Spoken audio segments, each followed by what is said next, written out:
آج کا ہمارا موضوع ہے مولانا غلام عسکری صاحب کی سوانح حیات اور ان کی علمی خدمات۔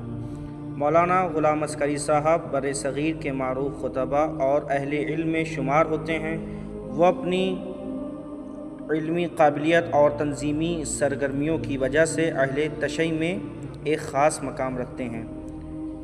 کئی مشہور حوزات اور دینی اداروں سے تعلیم حاصل کی۔ خدمات: نمبر 1، خطابت۔ ان کے خطبات میں فصاحت، بلاغت اور عقیدے کی مضبوطی نظر آتی ہے۔ مجلسوں میں ان کی تقریر سننے کے لیے لوگ دور دراز سے آتے تھے۔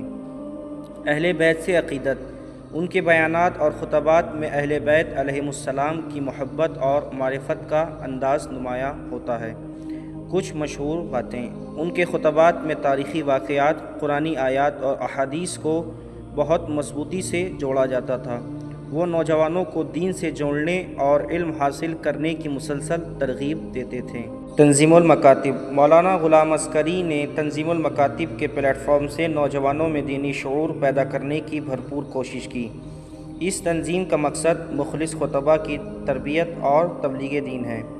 تحریک و تنظیم: وہ صرف خطیب نہیں بلکہ ایک فعال تنظیم انسان بھی تھے جو معاشرتی، تعلیمی اور مذہبی کاموں میں آگے رہے۔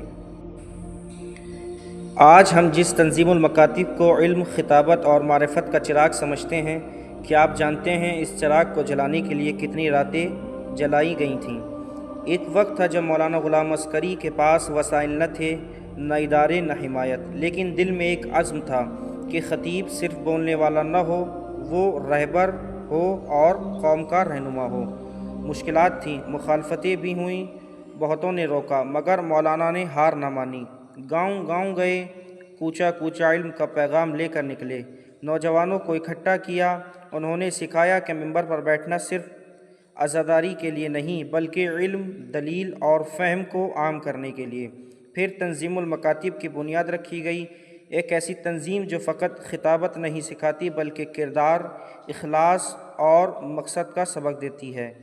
ہر سال ہر شہر میں ایسے خطبہ تیار کیے گئے جو ممبر کو محراب ہدایت بنا سکیں، اور یہ سب ایک انسان کے اخلاص، قربانی اور مسلسل جدوجہد سے ممکن ہوا۔